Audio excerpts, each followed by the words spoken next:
Good afternoon, everybody. So today we start the new lesson or new kind of class. I will say a little bit about what should we do as a Dharma practitioner. If we really consider ourselves as a Dharma practitioner, or if we think ourselves, I am Buddhist, I follow the Buddha Dharma, then all the practitioner we can categorize into three groups. That's why very high practitioner of Kadampa said, the small Dharma practitioner, the very simple Dharma practitioner never have any regret when they die. Moment of the death, if you have a regret about, not able to practice Dharma, if you have a very sense of worry about your future life, that means even though you are not included into the very simple Dharma practitioner, then the minimum we should not have any regret about this life. We should not have any regret about our Dharma practice. Then there is another group who are more serious about practice of Dharma, which is should not have any sense of scare when we are dying. Then there's the perfect practitioner, Dharma practitioner, who able to escape the death. If we consider very ordinary Dharma practitioner, at least we should not have any regret about practice of Dharma. Moment of the death, that means moment of the death you feel very happy, you feel no any regret about your practice of Dharma. If you consider include into the medium types of Dharma practitioner, you should not have any worry, you should not have any scary about your next life, about your death. If you consider into kind of high Dharma practitioner, then you need to able to escape the death. All the Dharma practice we must practice in order to should not have any regret, should not have any sense of scare about death.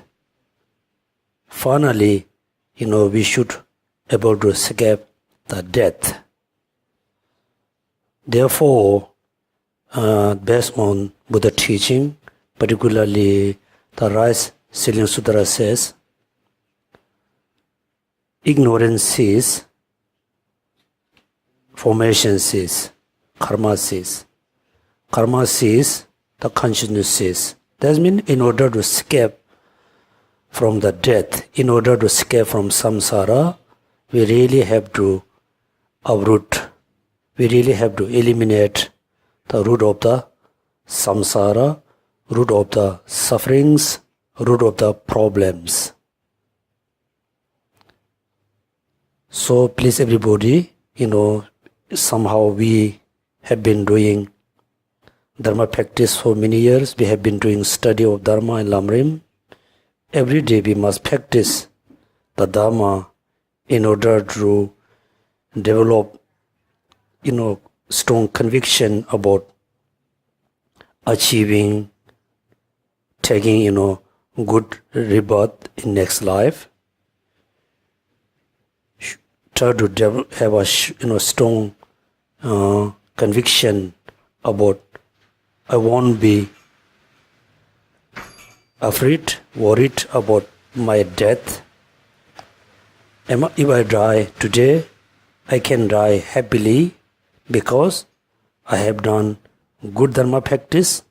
I'm confident about having, good life in next life. If you have a regret, if you have a very sense of worry about your death, that means you're not serious. You are not really practice dharma seriously. Therefore, whatever you learn, study, must put into practice every day. Second, so we have been studying Lamrim for quite a long time. Right now we are studying about meditative concentration, which is among the 6 perfections. So, in order to achieve Buddhahood, we need to practice 6 perfections. All the 6 perfections we can include into 2 practices: practice of methods, practice of wisdom. Then the mindfulness can be included into practice of method, practice of wisdom. It depends on how you meditate on. Among the 6 perfections, wisdom is very important. Second, mindfulness is very important. If you compare 2 of them, first, we must have a mindfulness. In order to eliminate all the afflictive emotion, then we need to practice wisdom. When we reflect our practices, we can see, we don't have a lot of progress in our dharma practice because we don't have meditative concentration. We don't have the proper mindfulness. When we study the 6, perfections, for us, bit easy to understand the 5 perfections. When we study mindfulness, then we have a great difficulties to understand mindfulness. Second, when we practice the emptiness, when we study about emptiness, then we have a more difficulties to understand, to realize emptiness, selflessness. Somehow, we have to achieve, we have to accomplish the meditative concentration as well. We have to realize emptiness.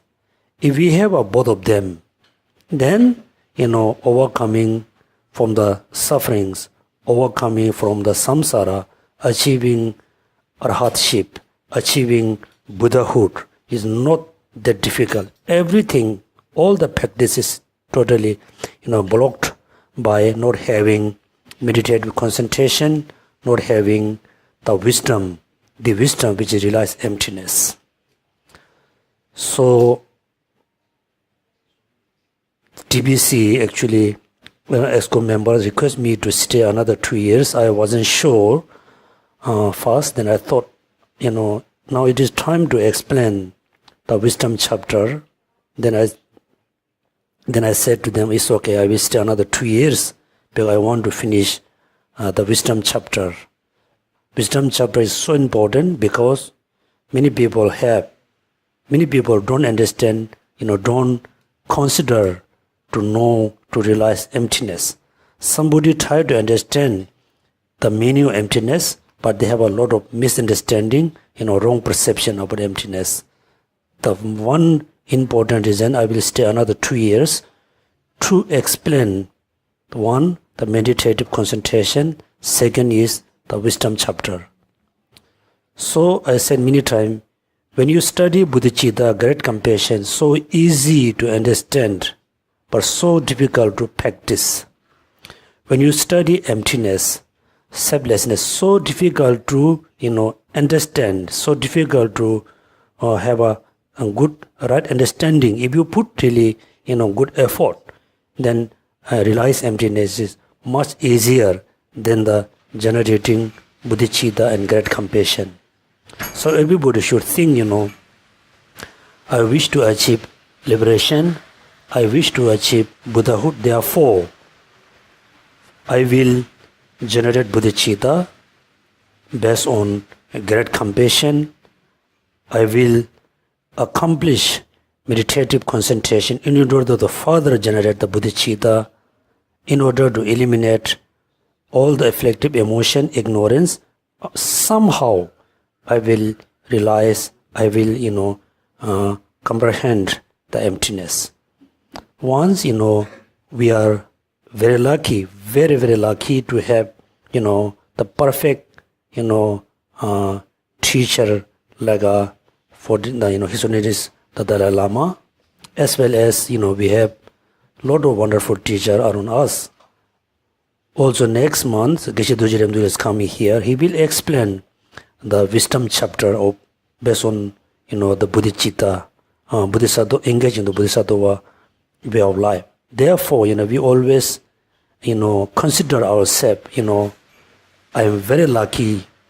I am very, very lucky to born in as a human. And also I am very lucky to born in Singapore. I'm most lucky person on the planet because I was born as human. I was born in Singapore.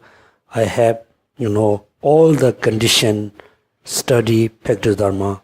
So everybody has all the external condition, as well as we have all the inner condition. Now we are only lacking. We are not lacking having, perfect teachers. We are not lacking have a, study or have a class of Dharma. We are not lacking the time. We have teachers, we have been study Dharma. We have enough, more than enough study of Dharma. The most thing we are lacking because, meditation. We don't know how to do meditation. Also, many people not that interested to do meditation. So therefore, everybody study the meditative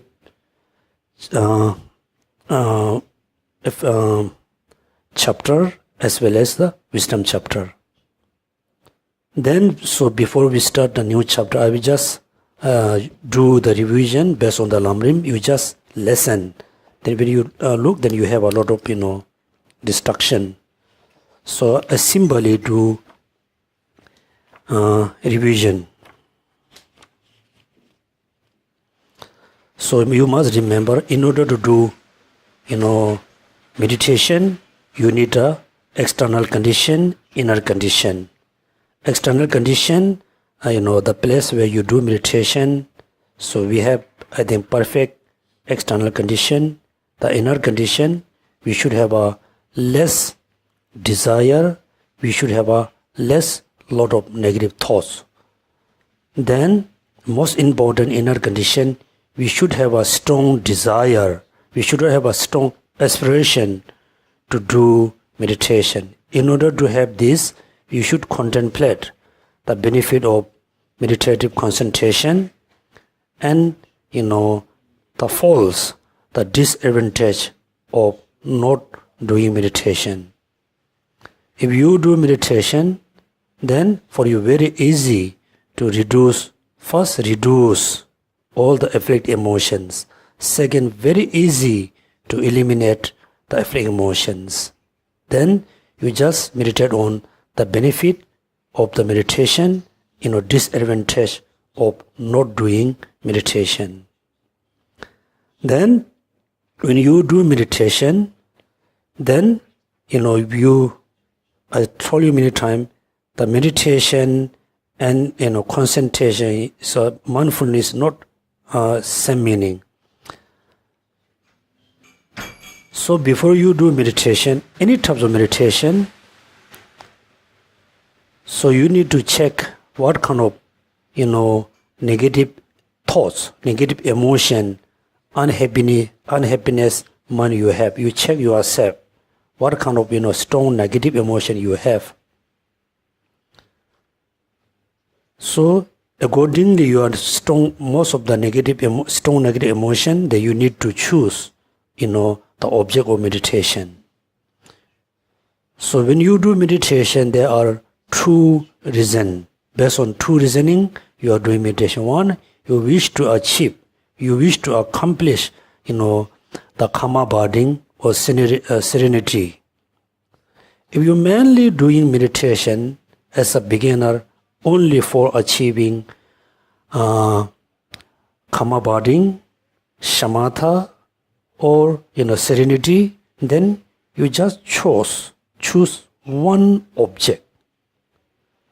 Continuously meditate on the same object continuously until you achieve karma bonding in shamatha.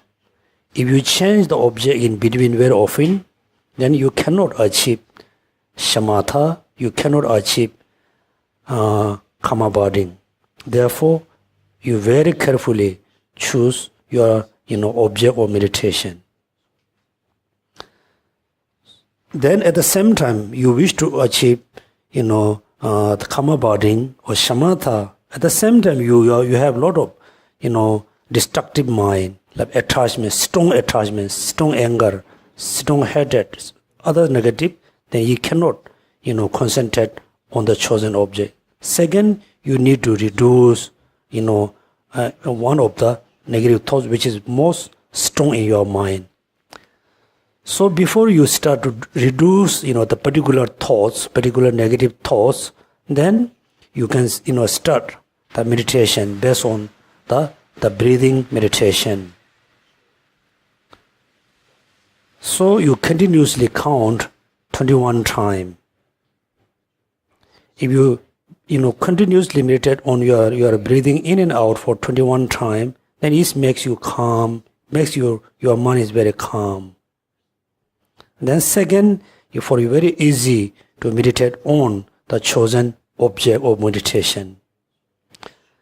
Then when you try to realize which negative thought is more stronger for you, that means attachment, anger, hatred, any types of accordingly the negative thoughts you need to do the particular meditation. When you have a strong attachment, strong desire, then meditate on ugliness or meditate on essence. Then don't forget, when you meditate on any object, any chosen object, you are not you're looking at the object by your eyes. That means you look the object of meditation, you realize the object of meditation. When you fully realize, you fully understand that you understand the object of meditation based on your sixth mind, not the eyes consciousness. Then when you meditate on the object, you need to focus the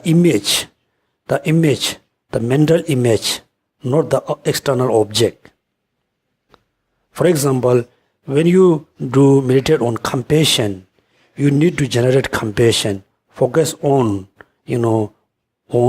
meditate on all sentient beings. That means you need to visualize, you need to remember all sentient beings. When you remember, you have the image of all sentient beings in your mind. That means you fully focus the image of all sentient beings. Then you do meditation on chosen object. Ugliness is the best antidote to reduce attachment. Then when you have a strong hatred, anger, some reason, then you meditate on love and compassion. So when you have a strong kind of pride, then you need to meditate on great differentiation, like a comparison. Then you have a just simply a lot of distracted mind, lot of calm mind. Then you meditate on your breathing. Then if you when you try to realize which negative thought is more stronger, more obvious, then you think everything is quite same. Then as a beginner, after you finish your breathing meditation for 21 times, maybe 6, 7, 5, 10 minutes, then you meditate on image of the Buddha, any kinds of Buddha, which is you are more closer let's say, everybody meditate on, Buddha Shakyamuni. That means first you look at the painting, picture, statue, the beautiful one, just look by your eyes, open your eyes, you look at the Buddha statue. You try to have the perfect image of the Buddha in your mind. Then, second, you meditate on the image of the Buddha in your mind. Then when you visualize the Buddha, there's two types. One, you just, fresh image of the Buddha, you just create by your own mind, based on looking the picture and statue. Second one, simple, you just imagine, you are really looking at the real Buddha who is giving teaching, talking with someone, having like a lunch or breakfast. You just imagine you are really, seeing the Buddha in front of your real Buddha. So whichever you prefer, you can just, meditate on the Buddha, Buddha body or Buddha. Then when you meditate on like a Buddha body or Buddha, at the beginning, you should not meditate, very small size. You just, just meditate as a, 8 years old, like a child, or maybe 10 years old, very youthful Buddha. Then you meditate on the same size, quite long time, until you have the stable mind focus on the same size of Buddha. That time you have a problem of the size, you have the problem of the color. When you try to meditate 10 years old, youthful Buddha, then sometimes the size is shrinking, becoming smaller, becoming bigger. Then you have a problem of the size. Also, when you try to meditate on the golden color of Buddha statue, then someday the Buddha color will change. Golden color to blue color, black color, white color, many types of color. Then you facing problem have a color and size and the action. When you try to meditate on the Buddha, which is you remain very silently, suddenly you can have a thoughts the Buddha is giving teaching, walking here and there. That means when you have having problem with the size, then you just imagine the size of the Buddha statue, the size of the Buddha image is very solid, cannot become small and big, it's just solid. And if you have a problem, the Buddha, is statue is moving here there, then you just think it's very heavy and solid. Then the color is, it depends on, if you always like the golden color, then at the beginning, you just visualize the golden color. If you like blue color, red color, at the beginning, you can visualize whatever color you like it. That means at the beginning, you should not focus, very small. You just focus, quite and a good size. When you have a stable mind, then you can shrink. You can make a smaller the Buddha statue, like let's say 1 meter, then maybe half meter, then like finally 3 feet, then 2 feet, then maybe finally you just like 1 inches or 2 inches. Then slowly you can shrink. Why you have to focus small object? The more you focus on the small object, for you very easy to bring all your mind together. Then also is mentioned, the meditation man must have 2 qualities, right? 2 qualities. One is a very clear and very dryness. Dryness means you fully focus as well as very clear. At the beginning, when you have a very vivid kind of image of the Buddha, but your mind is not focused. Someday you are able to focus, but you don't have, the vivid or clarity. At the beginning, you don't worry, you just focus. You cannot see very clearly, still you try to focus. or at the beginning you cannot fully focus. You have your focus is very loose. Still you just focus until you have a quite stable mind. When you have a stable mind, then try to generate more clarity and more focus. At the beginning, if you try to have a very clear image or very focus, then it become very great obstacle you to have the right meditation. So you must remember what kind of object you must meditate on, what kind of obstacle you're going to face when you do meditation. Then we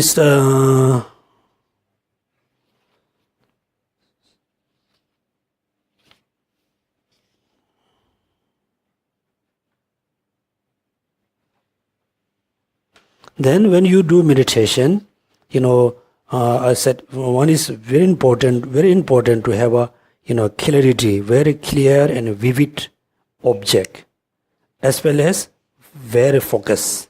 Two is much important, very important. At the beginning, we cannot have. Don't worry. You just focus with the quite foggy mind, quite loose mind. Then slowly you can change the habit. Then we study a little bit, focus on mind. Right? In the past then, so that the vivid, the clarity is opposite of laxity. Right? The mindfulness, the opposite of the mindfulness is excitement. Excitement and laxities are very big obstacle to have a right meditation. Therefore, please everybody try to understand the definition of laxity, definition of excitement. That means when you try to when you try to fully focus of the object, any chosen object, you try to focus more strongly. It's okay, make sure the focus mind is not become excitement.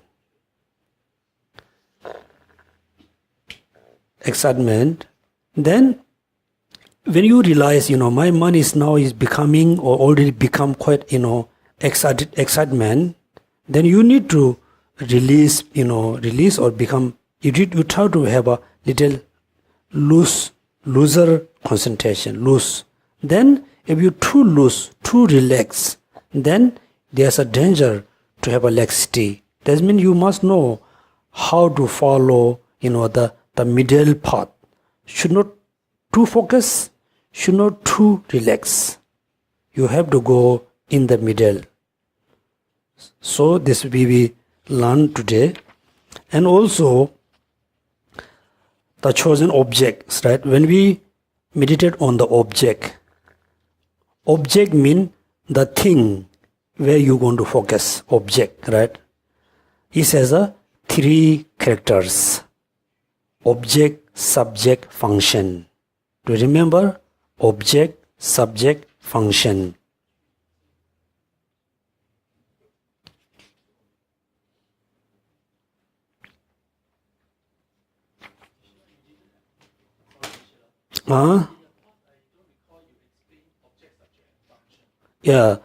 This mentioned here, page number 49. The mindfulness has 3 features: absorb, subject, is function, right? So in order to have a right meditation, you need a what? You need a mindfulness.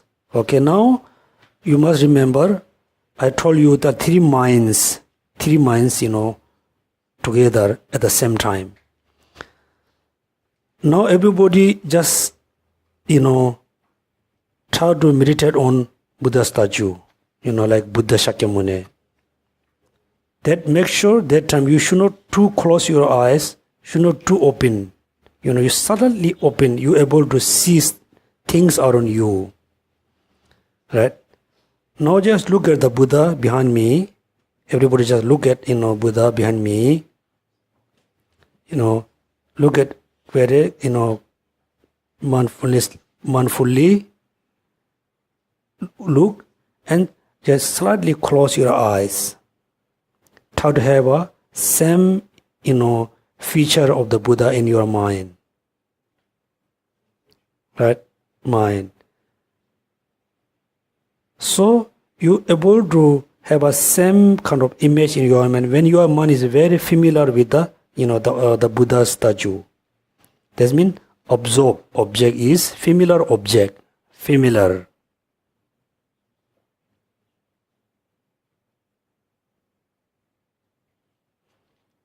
Right?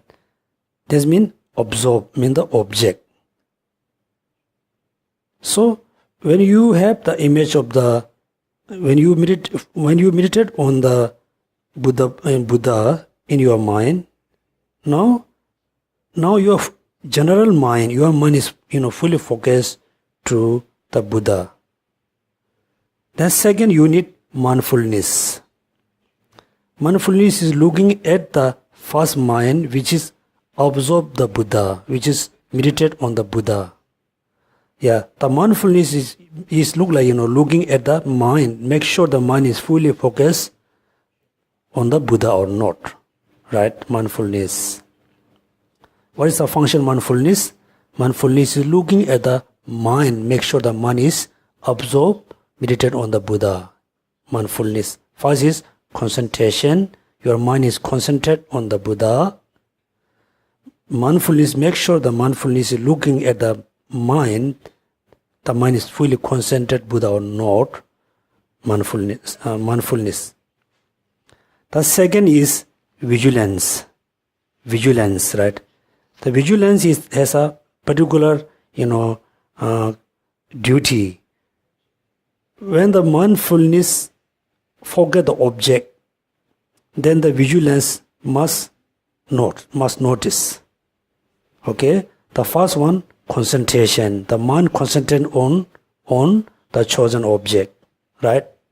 Second, what is the second? Mindfulness. What is the function of mindfulness? Make sure the mindfulness function is make sure the mind is fully focused on the chosen object. Right? Third, what is the third mind? Vigilance. What is the function of vigilance? The monitor.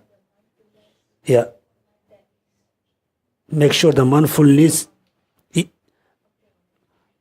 For example, when the mindfulness forget the object, right? When the mindfulness forget the object, then who going to know? Vigilance must know, right? So vigilance is always a very, sensitive sensor, right? Very sensitive sensor. When the mindfulness almost going to forget, then vigilance must notice. Already forget, the vigilance must notice. Right? That means when you meditate on any object, ugliness, compassion, Buddha statue, impulse, whatever, three minds always together.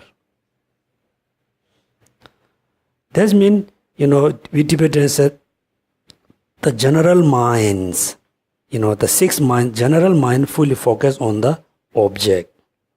Right? That means concentration. The mind concentrate on the chosen object.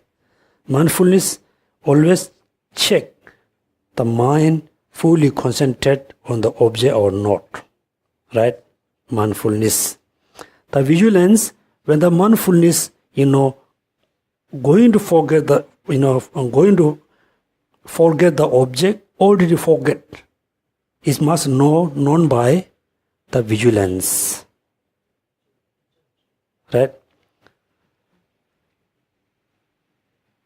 So three minds, this means, mindfulness has a three function. Object. What's the object? Any object is okay. Within the, mentioned above the,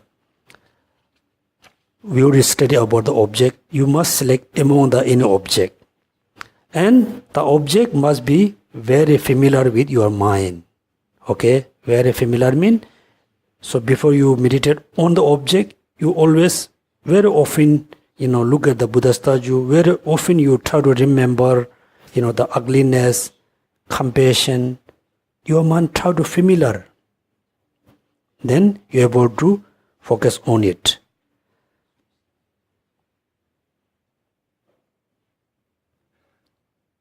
Then subject, the mind is not, forgetful, the object.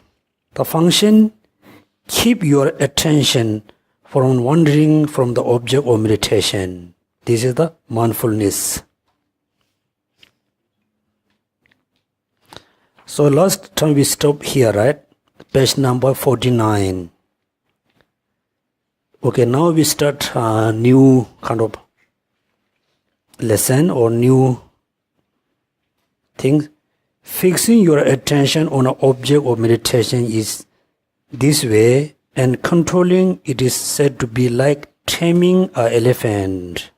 Okay, now you must know elephant. Here, look at this book has a nice picture, but it's not big enough. So we Tibetan use this painting. It's a painting of shamatha. We Tibetan say painting of shamatha. You go in Google, shamatha. Okay, so somehow we should have a big picture of this one, but so difficult to have a high resolution. When you look at the picture, at the beginning you can see one black elephant. Yeah, it's too small, you cannot see. Okay, anyway, 1, 2, 3, 4, 5, 6, 7, 8, 9 elephant. It's okay, I think it's take time, right? Yeah, okay, yeah, you can bring the book, it's good. Yeah, so before distribute the book, so I will say, you must know elephant, then rope, then pillar or like a stone tree. Look at elephant, tenor, like taming elephant. An elephant tenor trees a wild elephant to tree or steady pose with many thick rope, elephant and tree.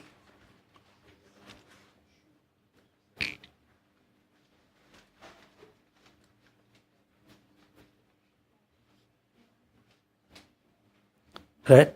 Then the elephant is, our mind is look like the untaming, the wild, right? Wild elephant, right? The color is very black, mean our mind is always, influenced by laxity. Color is black.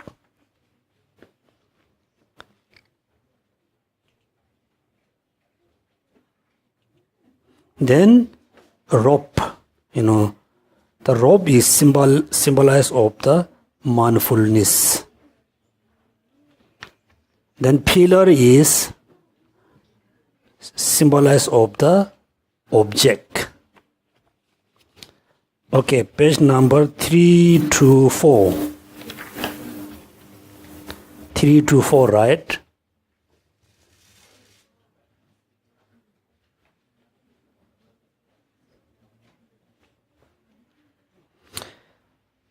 At the first painting, what you can see, a monk, right? A monk or practitioner holding what? A rope, right? Rope, right? Rope has a hook, okay? It's symbolized of the mindfulness. In the first picture, the elephant is very black, right? Black. The elephant is symbolized of our mind. The black is symbolized of laxity. The monkey Monkey is symbolized of the desire, or excitement, or laxity. Mainly is excitement and desire, because the excitement derived by attachment. Okay, attachment. That means the monkey has an attachment. The monkey is symbolic of our desire. So what kind of desire we have? We have 5 types of desire. Desire about our like a form, right? That means we like, beautiful clothes, beautiful food, beautiful house, beautiful car thing, including the form. That we have a strong desire on form. That's good. So second, we have a desire about sound. We like music. We like, chit chat, sound. Then smell, taste, texture, right? Then, so how many elephants you can see in the picture until the cave? Until the meditation cave? 11. No, until the cave. 8 or 9? 9 elephant, right? 1, 2, 3, 4, 5, 6, 7, 8, 9. The 9 elephants is symbolic of the 9 state of mind. 9 stage of minds. Right? First you can see, the elephant is totally black. The elephant is led by whom? Monkey. Right? Monkey is symbolic of attachment and desire. So look at, our mind is controlled by desire and attachment.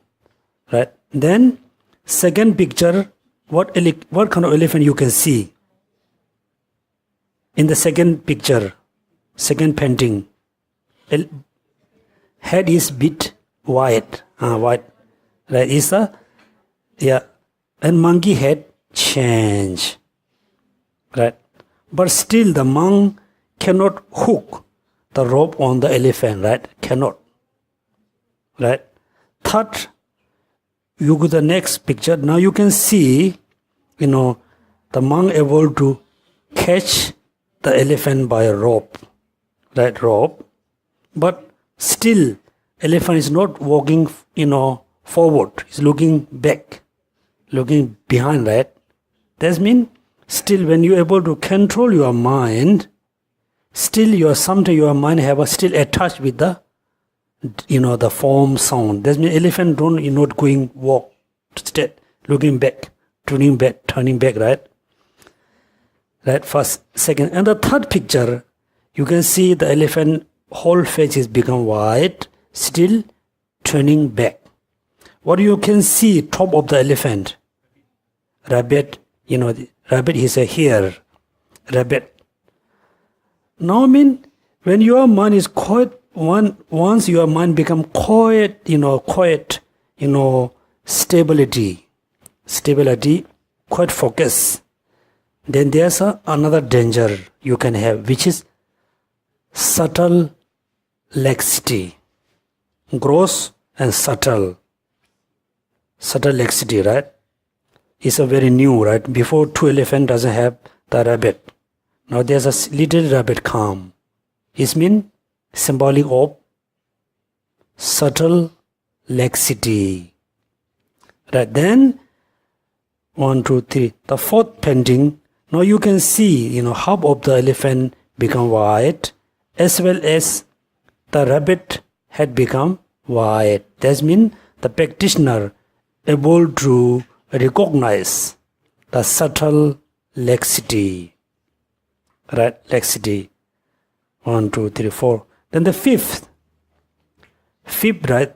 Fifth, now you can see the elephant is not turning back. The monkey walk after elephant, not before in front of elephant, right? Until there, elephant walk after the monkey. Now, monkey walk behind the elephant. Now, the mind can control desire, attachment. Until there, our mind controlled by attachment, desire. Since the elephant never ever looking turning back, there's almost no any attachment, desire about the 5 object. 1, 2, 3, 4, 5. Then 6. 1, 2, 3, 4, 5, 6, 7. Picture number 7, you can see now, there's a double elephant. One is fully white, next to their little like a black. That means since there's no more any laxity. Okay, no gross, no subtle laxity. Then last 2 elephants totally white. No laxity, no excitement, even though no subtle laxity. Then you reach to the karma-abiding shamatha, right? Until there you can see, the monk and the elephant is separate. Separate means, now the monks, the practitioner can control the mind. Even though when the practitioner, meditate on the calf, elephant is always live with, him or her. That means when you meditate on something, your mind is fully control. Fully control, right? That means he's like a shamatha. Then next, you can see 2 elephant, right? The practitioner riding the elephant. Before them, what you can see? The monk is flying over. Can you see? Yes. This is symbolic of the not laxity, was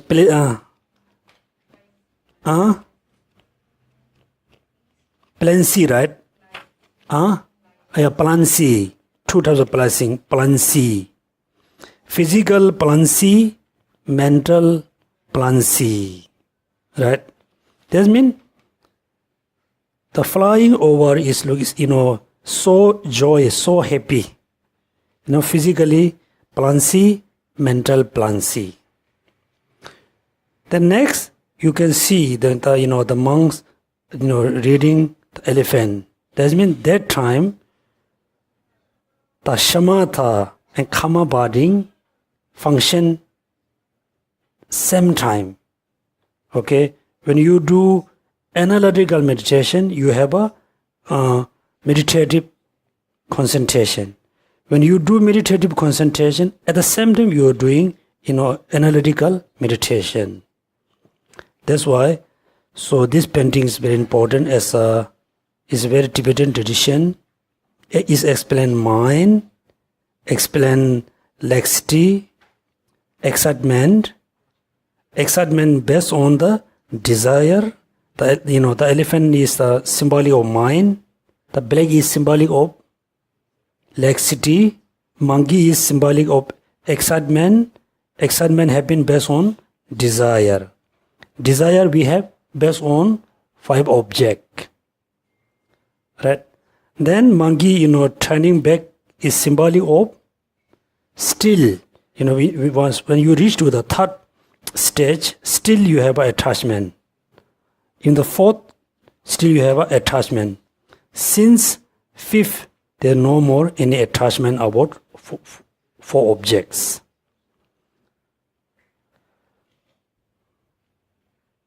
Yeah.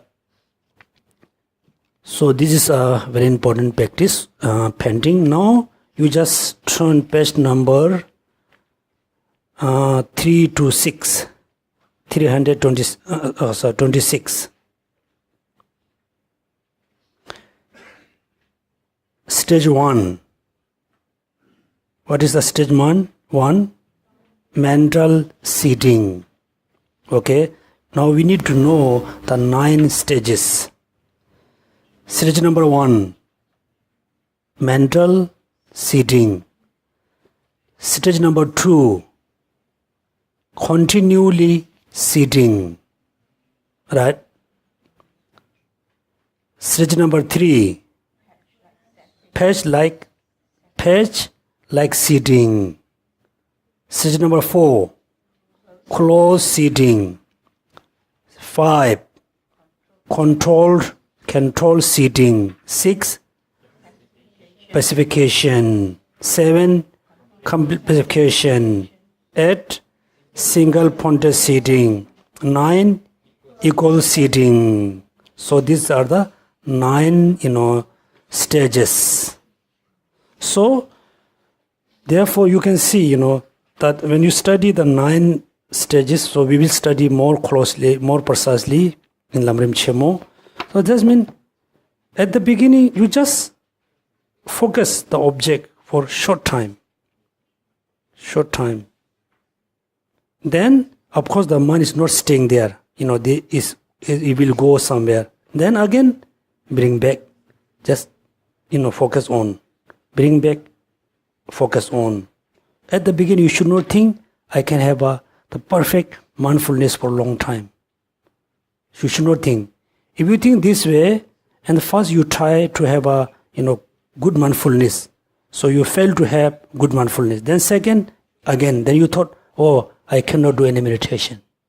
Okay, at the beginning you should say, if I able to focus, this is good. Doesn't matter 1 minute, 2 minutes. If I able to focus, is good. Just focus. Doesn't matter the object is appear very clearly or not. Just focus. Focus with the foggy mind.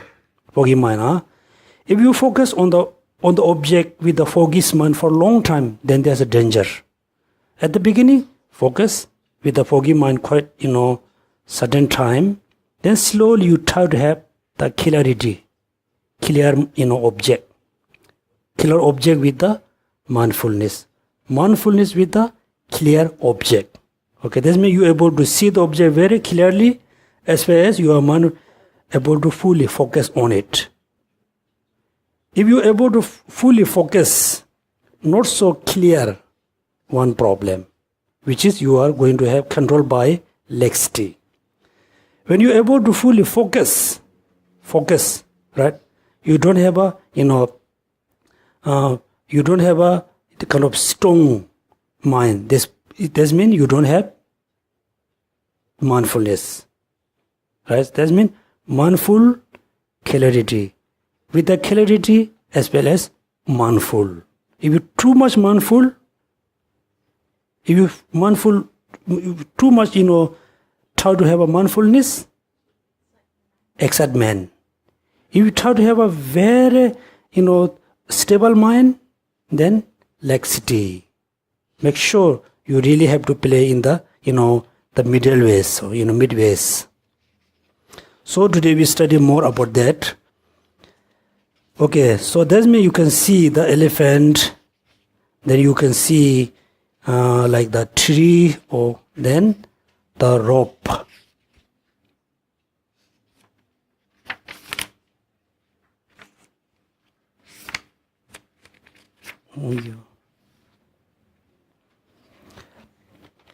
Okay, fixing your attention on an object of meditation is this way, and controlling it is said to be like taming an elephant.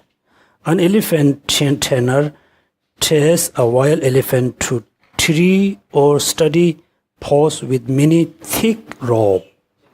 Now, elephant is symbolic of your mind, right? Then the tree, or steady pose is symbolic of the object. Okay. Then the rope, thick. Yeah, the thick rope is symbolic of mindfulness. That means your mind always have to focus on the object with the mindfulness. Okay. Mindfulness, right? Your mind is like the untamed elephant. You bend is with the rope of mindfulness to the steady pillar of an object of meditation, such as explained above. If you cannot keep it there, you must gradually bring it under control by girding it with the iron hook. You see that in the rope, you can see the girding, right, with the iron hook, which is vigilance. Then there's a bit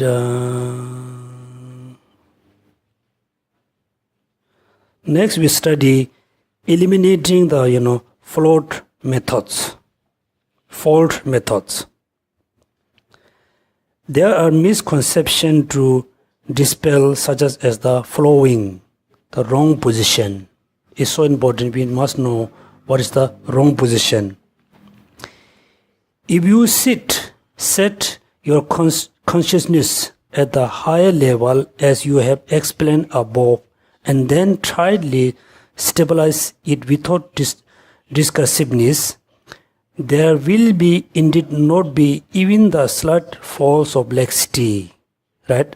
That means if you set your consciousness at the higher levels as you have explained above, that means that you try stabilizes the object. That time you don't have any laxity. Because your mind is very focused.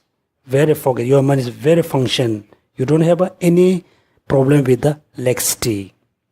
However, since this increases excitement, right?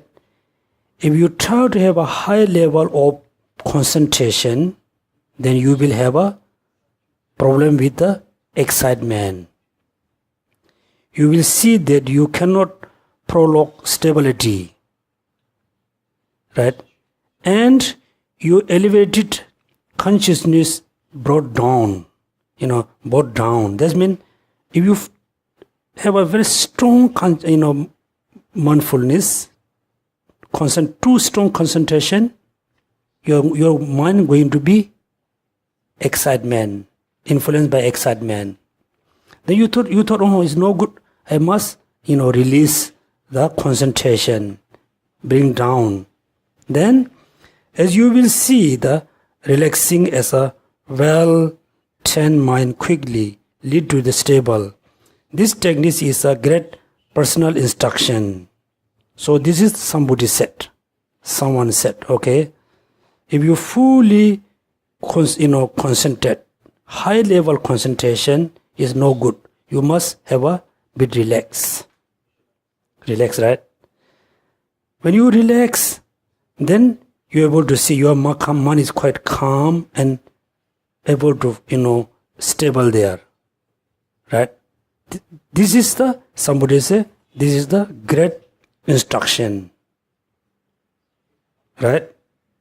This is one of the wrong position. Reply: with a sense of assurance, this word, proclaim in a loud voice. That means they said this is a very important, good meditation. Good relaxation is good meditation. That means good, just relax your mind. Yet, they fail to differentiate, right? Differentiate laxity and meditation. The person who set this position, the person has don't understand differences between which laxity and meditation. Okay? Thus, I explained above, flawless concentration must have a two features. The firm stability or non-discursive intention does not alone suffice. Right? Do you understand the wrong position? How? If you too much concentrate on the chosen object, let's say, you are meditate on the Buddha. You too much concentrate on the Buddha, then it's no good. It's no good because you're going to have a excitement. That means you need to relax. You need to be relaxed. When you relax, how you can relax? You should not concentrate too much. Right? You should not have a too concentration on the Buddha. That means you have a less concentration. When you have a less concentration on the Buddha, your mind become relaxed. Then your mind is just stay focused on the Buddha. Okay? This is the good meditation. This is the right meditation, some Buddhists said. Then Lama Tsongkhapa said, there's a problem because you don't understand the laxity and meditation. Because when your mind becomes very relaxed, this means you are having laxity, not the meditation. Meditation must have two features. What are they? Two features. What are they? The firm stability of non-discretionary attention. Right? Two features. That means the firm, stable, very solid stability of non-discretionary attention. That time you don't have the discursiveness, but you don't have the that time you have a firm stability, but you don't have the non-discretionary attention. That means wrong position. At that time, laxity is when your mind darkness and become cloud. Without this, your mind has the limpid clarity, so your concentration is flawless.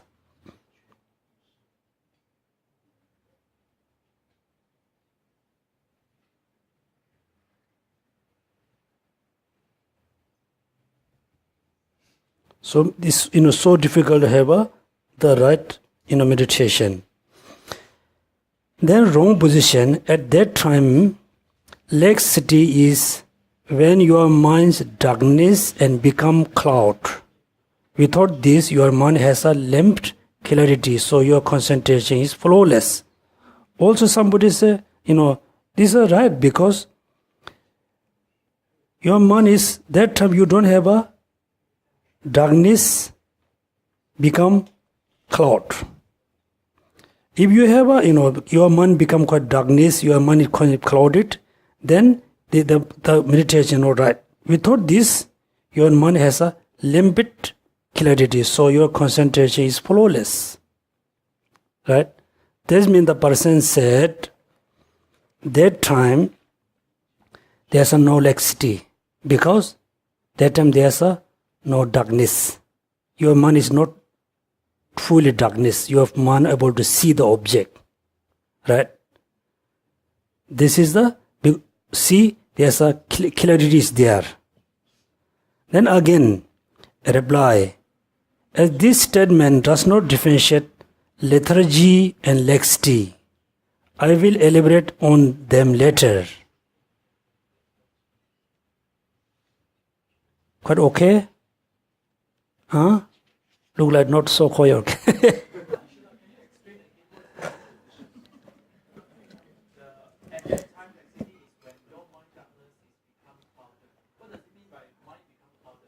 Yeah, this good, right? Because the clouded, right? We Tibetan has thank you. This I think translation problem.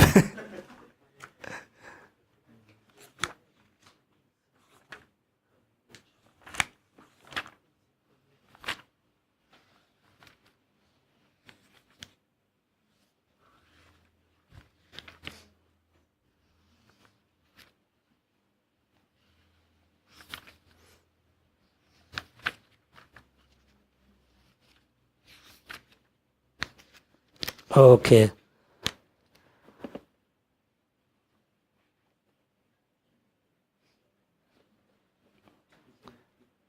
The first, the position, right? Wrong position. So we will start again.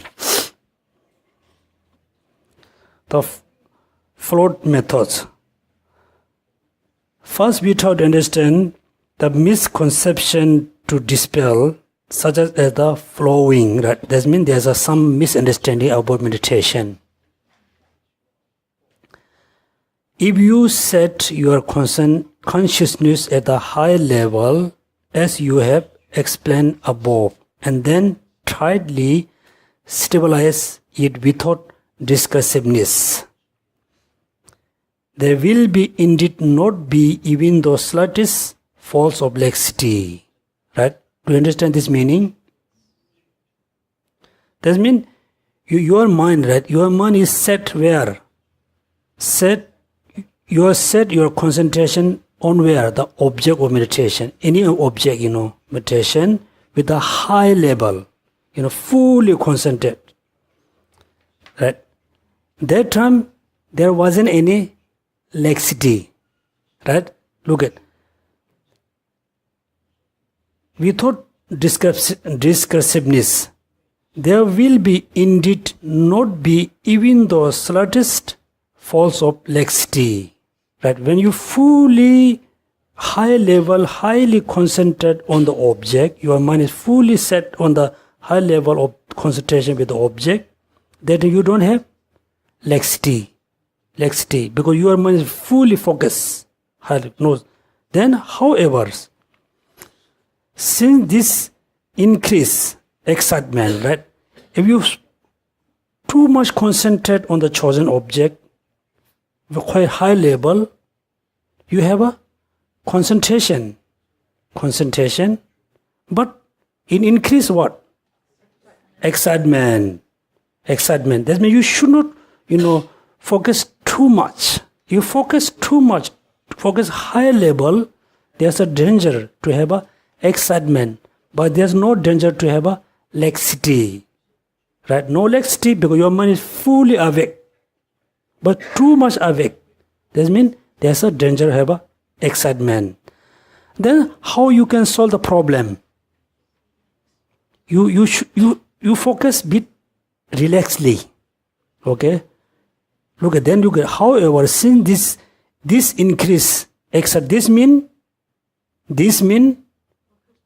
high level, you said your consciousness at the high level. This increased excitement, you will see that you cannot prolong stability. Then you can see there's no stability. Your mind is not stable there. Look at. First concentrate, let's say 5 degree. Yes, okay.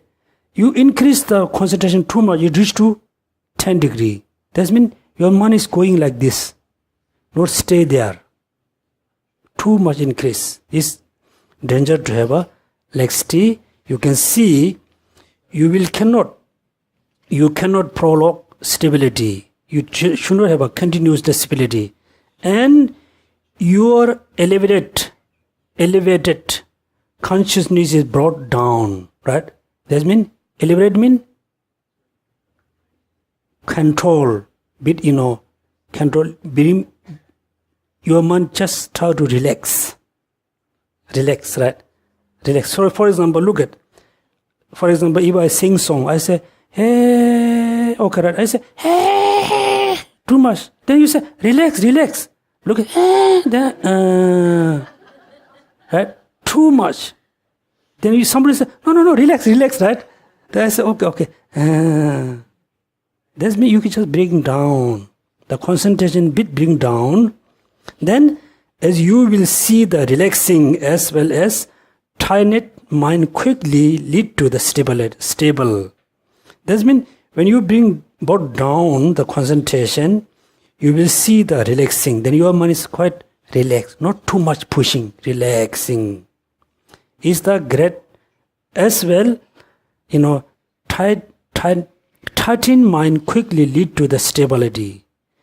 This technique is the great personal instruction. This is the great, instruction to have a right meditation. First, you concentrate too much, good.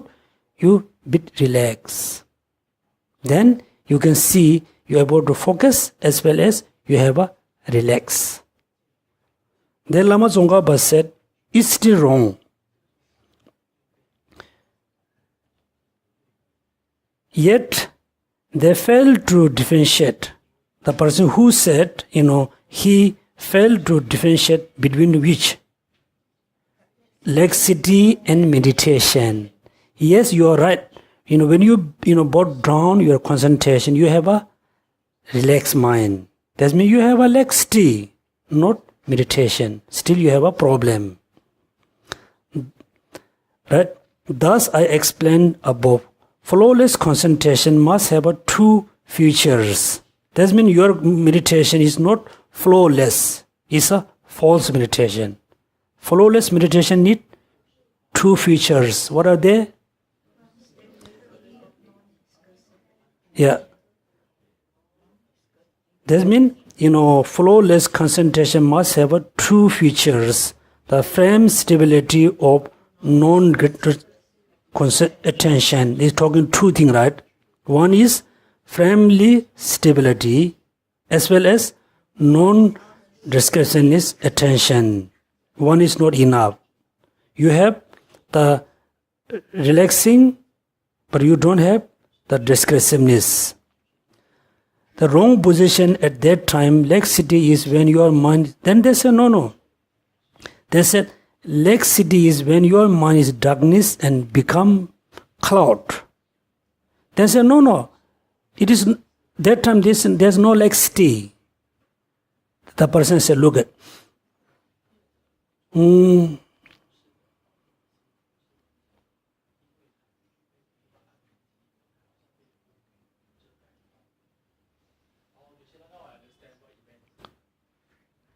Thank you.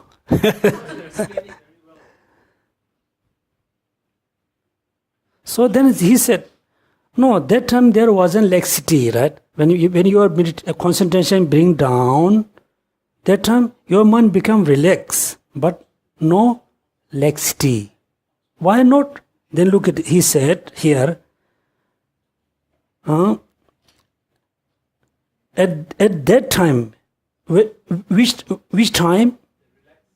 When the mind concentration bring down, there's become relaxed. And that time, laxity is when, no, there's no laxity. That time, laxity is when your mind darkness and become clouded. Without this, which without mean? Darkness, cloudness. Without this, your mind has a limpid clarity, so your concentration is flawless. He said, no, it's not right because there's no laxity. Laxity is come when your mind is darkness and cloud. Darkness means you cannot see the object very clearly. That means that you have a laxity. Cloudy means, look at weather is so clear, everything is very clean. You can see everything very clearly. If there's a lot of cloudy, that there's no enough light, you cannot see things very clearly. Then Lama Tsongkhapa said here, as this statement, what is the statement? Without this means the darkness and clouded. Without this, the relaxed mind is concentration, right? And this statement does not differentiate lethargy and laxity. Lethargy and laxity, right? Now here we have to know, what does mean excitement, what does mean laxity, what does mean lethargy. Lethargy. Thus, if you use an intense cognition that is too tight, you may have clarity, but excitement will predominate, so that it will be hard to develop stability. If you sustain your meditation after becoming gradually relaxed, then you may have stability, but laxity will be dominant. Right? It's quite easy. So that is, there's no vivid intensity. It is very hard to find the right balance of intention, so is to be neither too total, neither too relaxed. Right? That means, look at, if you use an intense cognition that is too tight, if you fully cognize the object too much, then you may have what? You may have clarity. You can see the object very clearly, but excitement will predominate, so that it will be hard to develop stability. If you too much concentrate, you have a clarity, they have danger, have a excitement. Clear? Next, look at, if you sustain your meditation after becoming gradually relaxed, then you should not, you thought, oh, no, it's no good, you have a excitement, your mind try to have a relax. Then you may have what? You may have stability, but laxity will predominate, right? So there's no vivid intensity. It is very hard to find the right balance of tension, so it's to be neither too tortuous nor too relaxed. And for the reason, it is hard to develop concentration free from laxity and excitement. With this in mind, the master Chandragoma states, if I use exertion, excitement arise. Next one, abandon it. This is ensure. Next one.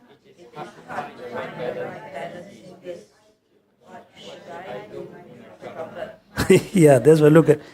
If I use exertion and put too much effort, there's a danger to have excitement arise. Abandon, what abandon? If I abandon exertion, then slackness ensures, right? Ensures is appear. How to find the right balance in this? What should I do with my travel mind? Then what your answer? Pray to the Buddha. So look at, now you know how to do meditation, okay? You should have a concentration. Should not concentrate too much. You should have a bit relax. You should not too much relax. Then you have a laxity, right? That means, I think as a mom, you know how to look after your child. If you give too much discipline, the children are not so happy. If they let play too much, you are not happy, right? Then you must know how to play with the child. Right? As a boss, you know how to play with your worker. This mean, again, Lama Tsongkhapa explain, look at this meaning of this is a follow. Use exertion means your mind is too tight. Too tight. When you do this, excitement arises. When you let the tightness go and relax too much, you produce the stillness with your attention remaining inward. Inward mean, look at. Inward mean, for example, first your mind is fully, let's say everybody, too much focused very tightly to the Buddha. Then you thought excitement, we just be relaxed. That means your mind is inward, means still, looking at the Buddha, but there's no clarity. No clarity. Too much clarity, then no stability. Too much stability, no, not clarity. Right? That means you have to go in the middle. Then there's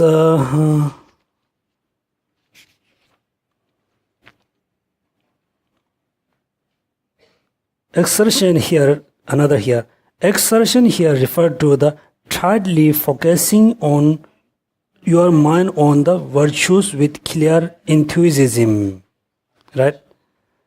Exertion means like an effort, focusing your mind on the virtues with a clear enthusiasm. After you see problem of incipient excitement, you abandon your exertion, that is, you will give up your effort. Thereupon your attention become slack. Right? If you put too much effort, problem. If you totally, don't put any effort, there's a problem. That means again, just everybody again, meditate on the Buddha. Where's the Buddha? Where's the Buddha? In your mind, not this Buddha. The Buddha is the basis of making copy. Now look at camera. Now is very nice camera. You just look at the camera, click button, image in the memory card. Right now, your mind is like memory card. You just click, you just copy, and just look at there. The size I told you, is first quite big is okay. Should not focus very small size. If you try to focus very small, then you can have an excitement or you have a laxity. First, you focus on the quite big size until you have a stable mind. Then shrink the size until good size.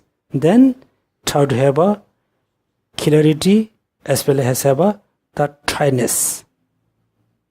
Right? 2. So when you do this kind of thing, make sure you must have a mindfulness. You must have a vigilance. What is the function of mindfulness? Looking at the mind. Make sure the mind is fully absorbed. What is the function of the vigilance? When the mindfulness forget the object, the vigilance must know. That means, remember, forgot, forgotten. No, there's a nice word, it says, will.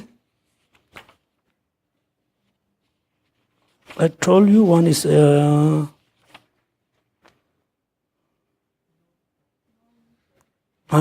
no. Will, forgot. There's a two words together. No, becoming something. The English word with the becoming.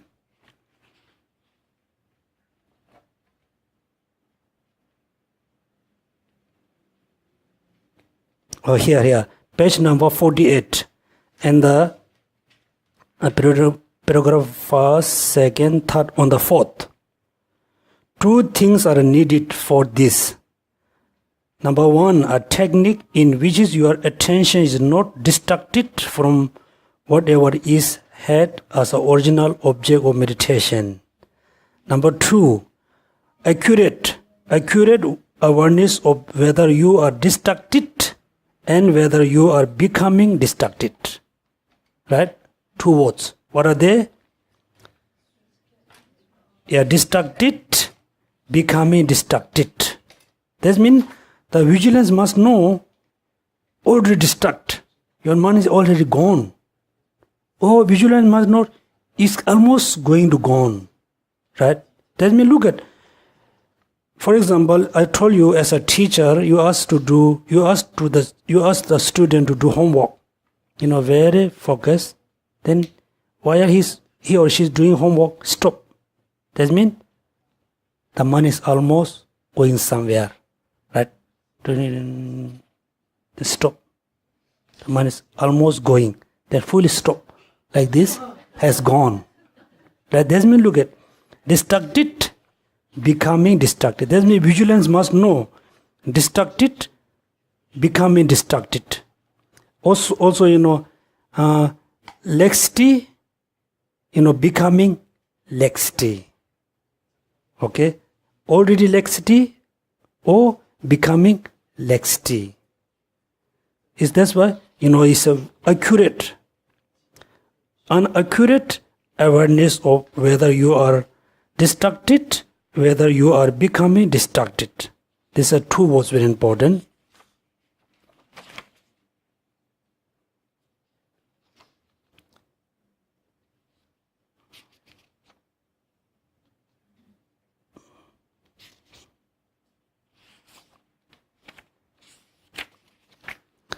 Okay, that's mean. Then next sentence is page number 52.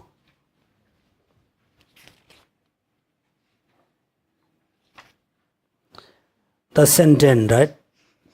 Chandra Goma's piece of the confession also states, can you read for me? A cure.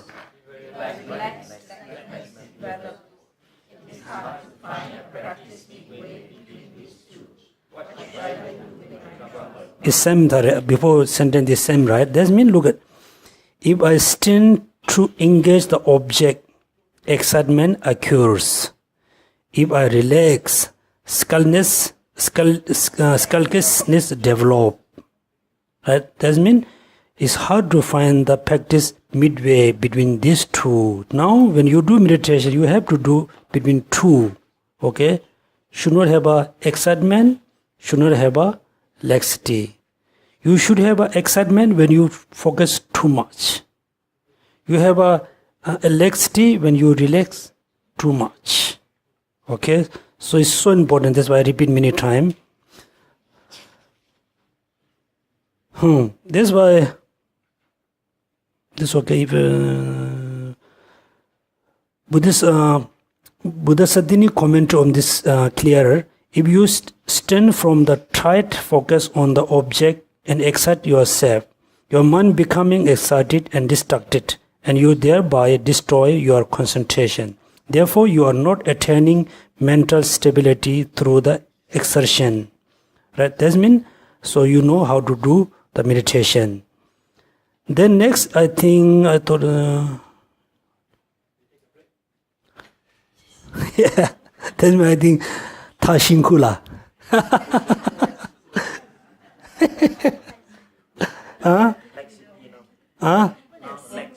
Laxity, not too much laxity. Okay, okay. So until now we learn how to follow in the middle way,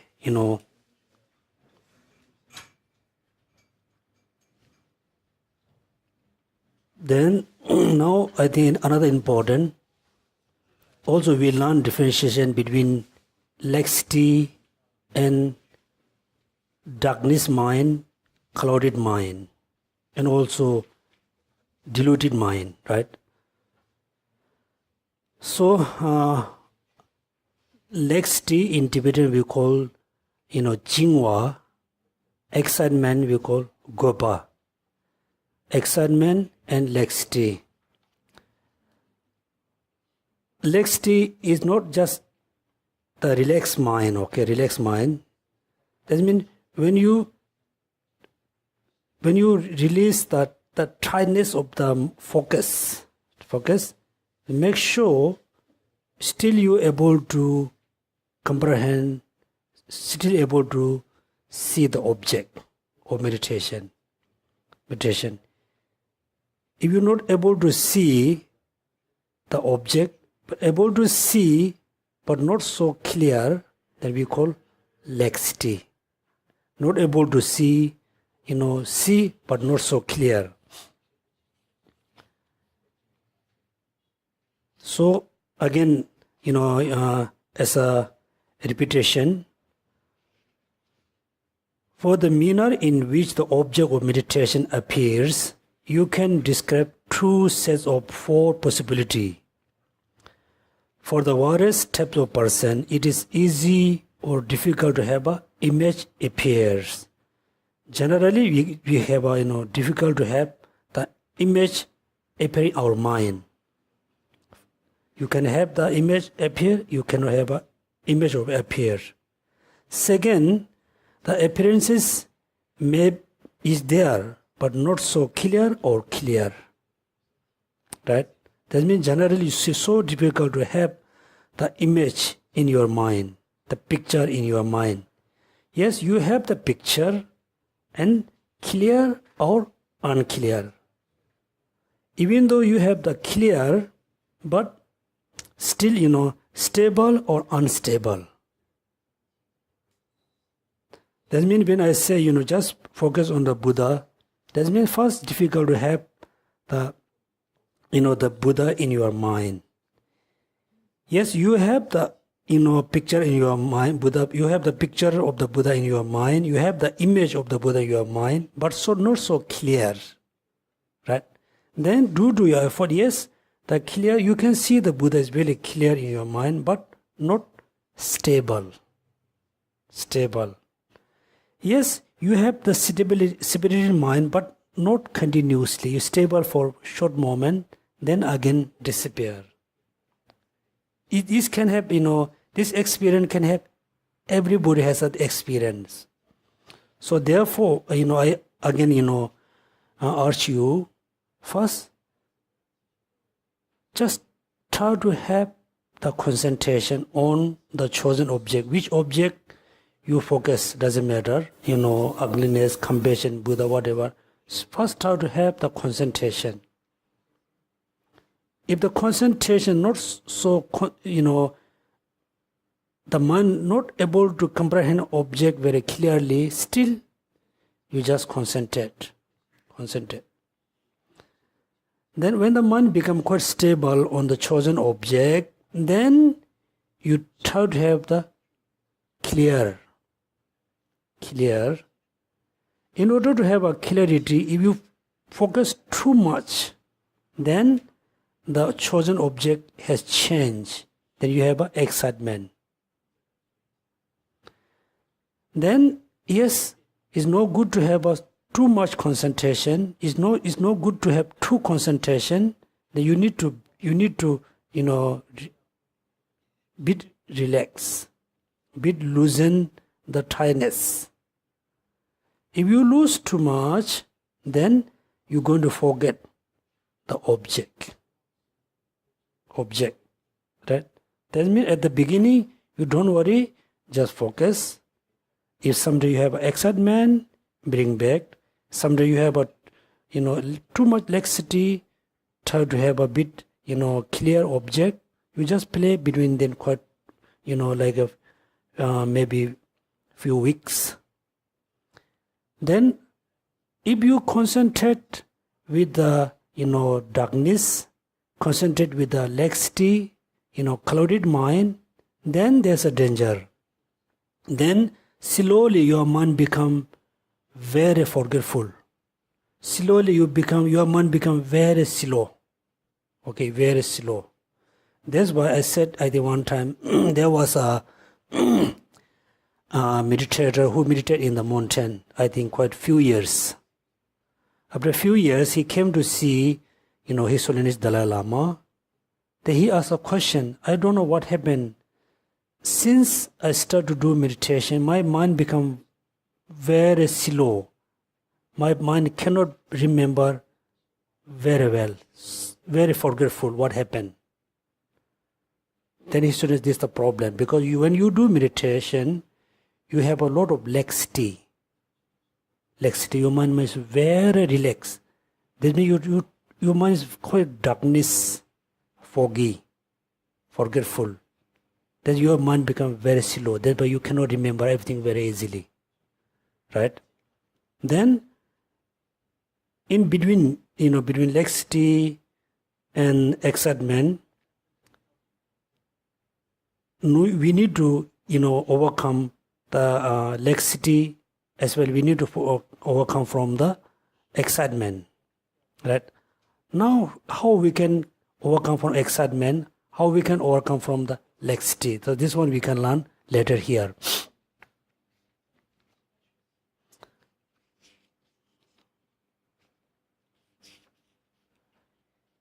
If you stand for a tight focus on the object and excite yourself, right? If you stand for the tight focus on the object and excite yourself, if your mind become excited and distracted, and you thereby destroy your concentration, therefore you are not attaining the mental stability through exertion, right? Excite. If you put too much effort, again you are going to destroy the concentration.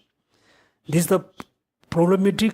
So in order to avoid is you relax your mind, which has been straining to engage the object and give up your exertion. That means, in order to overcome from this kind of problem, in order to avoid the relax your minds, which has been straining to engage the object and give up your exertion, then falls such as forgetting the object of meditation lead to the skillness and laxity. Right? If you give up your exertion, if you totally give up the effort, then what problem? Problem having laxity, problem having the scullness, right? Yeah, slackness. You must know how to release, bit release, how to tie it. Therefore, Chandragumi says, it is hard to find a concentration that is the right balance of midway, practice free from the two extremes of laxity and excitement. If getting quite relaxed were adequate, that would not be any problem at all, since the text says that this lead to laxity. It is obviously improper to use the methods to achieve concentration. It is not enough to have the clarity, which is simply limpid quality for the very relaxed mind. There also must be degree of tightness in the way you apprehend the object. In his discussion of the methods used in the first two of the 9 mental states. So now you know the 9 mental state. So many people who explain meditation on breathing meditation, whatever, they never explain the 9 mental state. So now I will again make sure you won't forget which I explained the previous time. So generally we wish to overcome from afflict emotion. How? Through meditation. First, we need to achieve karma barding, right? Karma barding, shamatha. So you will achieve shamatha through 9 mental state. When you reach to the 9 level, it looks like you almost already achieved shamatha, but you still not. You haven't achieved. Then after you achieve the 9 stage, that moment you have the first physical plancy. You have a very sense of physically very joyness. When the physical joyness become bit, minimize, then second you have the mental plancy. You have a lot of mentally joyness, mentally happiness. After that, after the two of them, after the physical plancy or mental plancy, then again you fully able to focus the chosen object. Then you finally reach to the shamatha state. Okay, shamatha state. Then next, why it is so important to have the special insight, right? Vipassana, the special insight. Why? Now, even though when you fully able to concentrate on something, that moment, that time, you don't have any negative thoughts. Right? Look like you don't have any negative thoughts. You don't have attachment, anger, nothing. You are very peaceful. Your mind is very peaceful. No any destruction. Then when you arose, from the shamatha arose, when you look around, when you look at the beautiful object, then again arise attachment. When you see your enemy, again you have a anger. Now you need to, it is a time to reduce all the negative emotions. How? Then there's 2 methods. One, you meditate on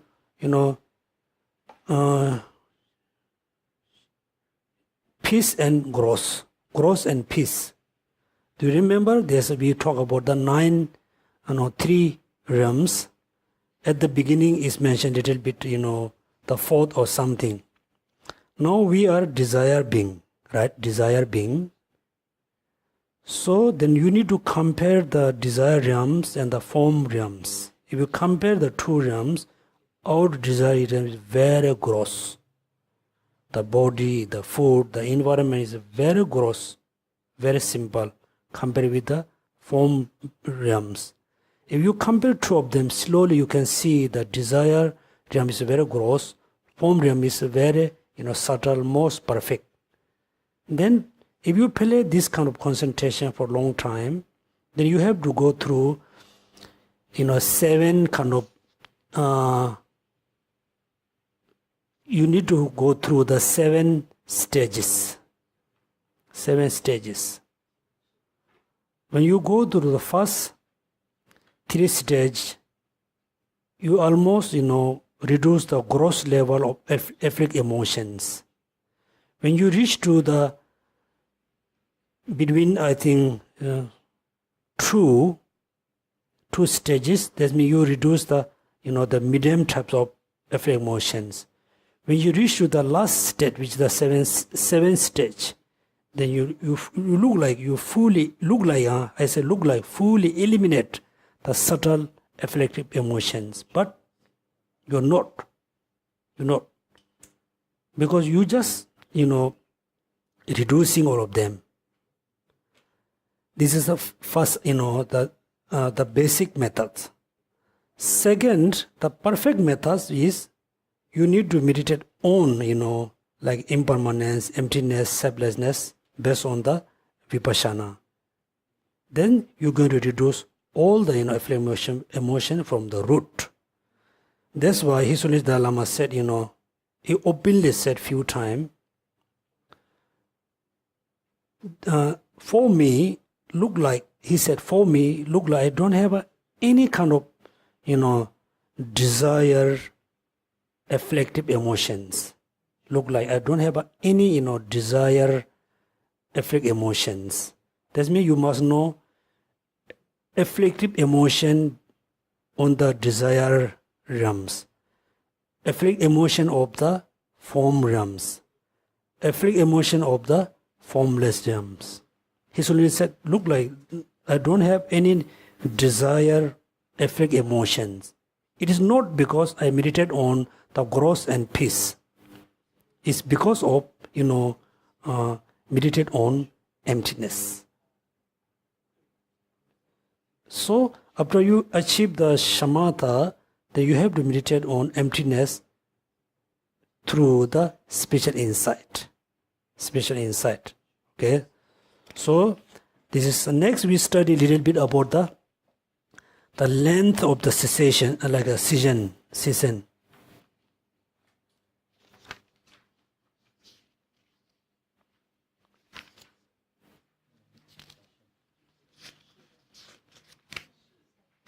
Session. So before we start this one, again, excitement. Okay, you should not think. Of course, I think most of you don't think excitement is always negative thoughts. No. Okay. Laxity has two types. One is gross. The gross and subtle. Chingtra gela rakpani, chingtra gela. So the gross laxity is either neutral, neither positive, not negative. Laxity. The subtle level of laxity is the positive minds. Positive still, obstacle to achieve shamatha. Okay. Chingtra gela rakpani matip lumatan. Then excitement. Excitement can be, first you must differentiate between excitement and destructive mind. Okay, destructive mind. So, if the mind become excited because cause of attachment, okay, then we can call excitement.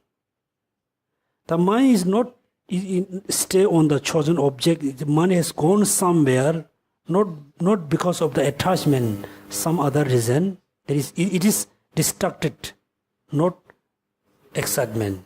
For example, you are doing meditation on impermanence or emptiness or meditate on the Buddha. You are doing meditation. While you are doing meditation, suddenly you remember to recite mantra. Suddenly remember to, do prostration. This is kind of distracted mind. Distracted mind. It's not positive, negative, it's positive. Still, it's become obstacle to achieve shamatha. Right? That means your mind is want to fully focus on the, your chosen object. Suddenly you remember to do good thing. Right? That means your mind is distracted, not there. That means destructive mind can be positive, can be negative, can be neutral. Or can be neutral. Excitement always negative because the cause is attachment. The condition is attachment.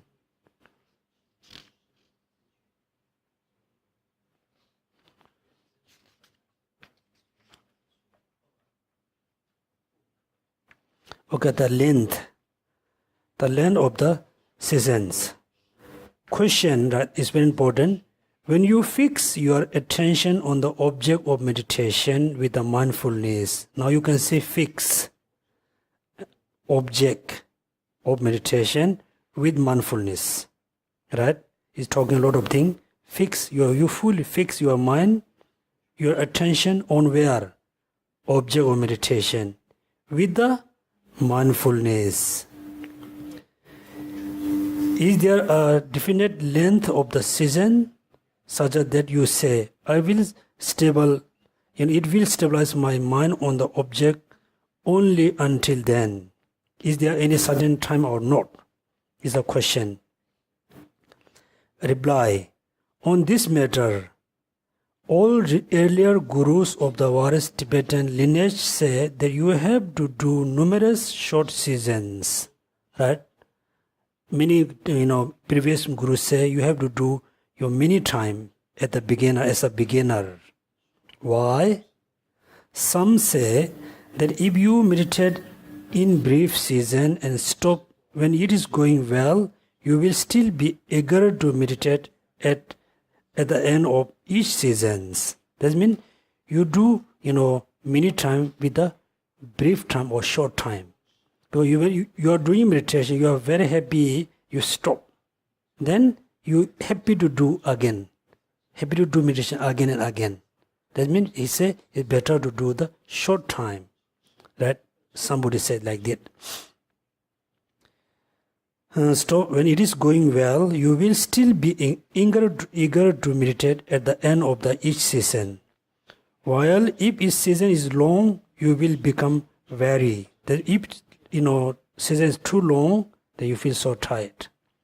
Then other explain that if the season is long, it is easy to fall under the survey of laxity and excitement. Right? That means somebody say, you do a lot of meditation very short time. Is long time is no good because you feel so tired. Second, somebody said, if you do long time, then there's a danger. What? Develop the laxity and excitement. So it is hard to develop flawless concentration. Asangara says, other classic texts do not state the length of the season clearly. However, Kamala Shila third stage meditation. Generally, there's not particular text says the time, how long, how short. But at this stage, engage in the meditative equipoise for the 24 minutes or an hour and a half, 3 hours, as long as you can, right?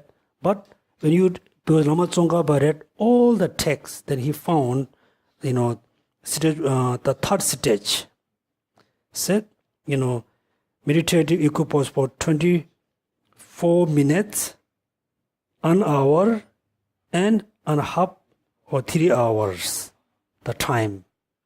But still look at, while this statement occurs, so when he read this text, the statement, the sentence occur in the context of the length of the seasons of cultivating insight. Right? Insight, that means karma bonding, spiritual insight. This sentence appear where? When he explained the insight, spiritual insight. After you have already achieved serenity, it is clearly similar when you are first achieved the serenity. So do it this way.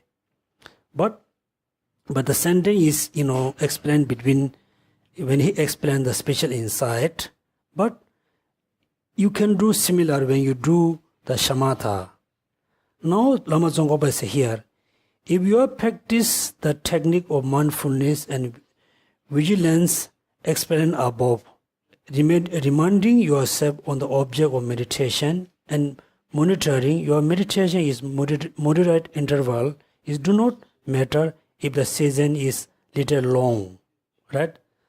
Doesn't matter that time is long or short. If it's long, but when you do meditation, that time, if you have a mindfulness, if you have a vigilance, then it's okay if you can do the long time, right? In the between, you need to do the monitoring your meditation at the moderate intervals. Then it's okay to have a long. However, usually one of the two things will happen when you are beginner and have a long season. One, right? Usually there's always have a two kind of thing happen when you do meditation as a beginner. On the one hand, you may become distracted due to the forgetfulness. When you do meditation, one thing you can have a distracted. Why you have a distraction? Because you forget your object of meditation. In this case, you will not recognize the occurrence of the any laxity or excitement quickly, but only after a long period of time, right? Problem number one, you forget your chosen object, but you will not recognize occurrence of any laxity of excitement, right?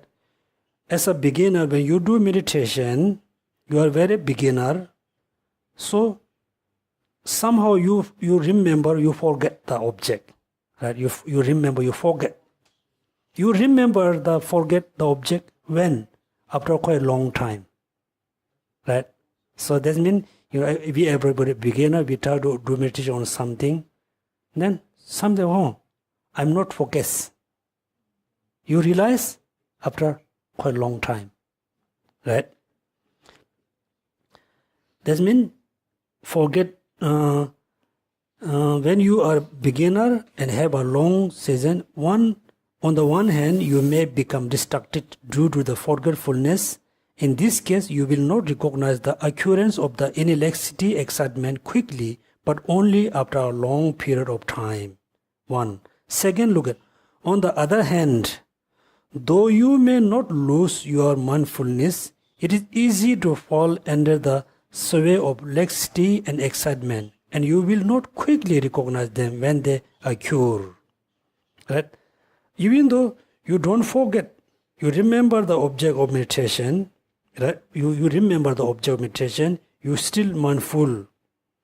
But it's under sway, laxity, excitement, and will not quickly recognize them when they occur. Even though you are meditating on something, right? You are meditating on something, but when the laxity and excitement occur, you cannot recognize quickly. This is another problem. For this case, you will not.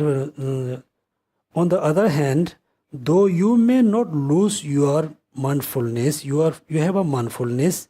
It is easy to fall under survey of laxity and excitement, and you will not quickly recognize them when they occur. The first situation, hindrance that develop the strong mindfulness. When you have a problem, not able to recognize, the occurrence of laxity and excitement, you need to generate what? you need to develop the strong mindfulness. These are the best methods to recognize the excitement and laxity already occur. The latter hindrance the develop of the strong vigilance. Right? If you have the first problem, you need to develop what? Mindfulness. If you have a second problem, then you must develop strong vigilance. Hence, it is very difficult to stop laxity and excitement. If you don't have a strong mindfulness, if you don't have a strong vigilance, then so hard, so difficult to stop what? Laxity and excitement. Right? Finally, now look, you can say, in order to have a good meditation, the perfect, you need two things. One, strong vigilance, strong mindfulness. If you have a strong mindfulness, then you're not going to forget your chosen object. When you have a strong vigilance, then when your mind, going to distract it or already distracted, vigilant wills almost going to distract, then the vigilance going to notice. Then you know, oh, it's no good, my mind is almost going. Then you can focus. Right? In particular, failing to recognize laxity and excitement after you have become distracted due to forgetting the object of meditation is much worse than the failing to quickly recognize laxity and excitement while you're not forgetting the object of meditation. So that technique of maintaining mindfulness. Now Lama Tsongkhapa says here, look at the previously explained remedies which stop the breakdown of the mindfulness, ensuring of the destruction are very important. So, okay, so today we stop here. So next we will have a, two classes while they are having retreat in two classes, right? Right? Yeah, I think we will have two classes while they are having a retreat in Malaysia, right? So we will have only the Lamrim class for the advanced, like this student. We're not going to have a Lamrim class for beginner. We not going to have a class for the Rice-Sealing Sudara until, finish the Malaysian retreat. So the Lamrim, this class is as usual, right? Yeah, as usual. So we're not going to have a Lamrim class for the beginner for 2 weeks or like. Everybody read more about the meditative concentration. The next we're going to study about two things: laxity and excitement, very detailedly. So everybody do homework.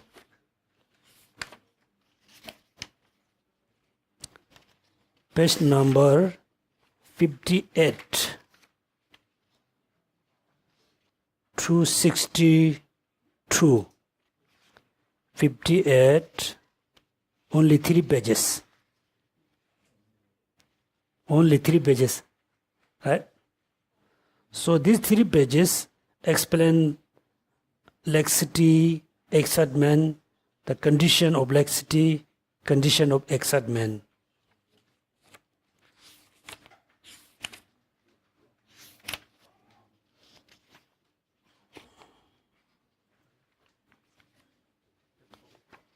So yeah, so next class we're going to finish study about the laxity and excitement.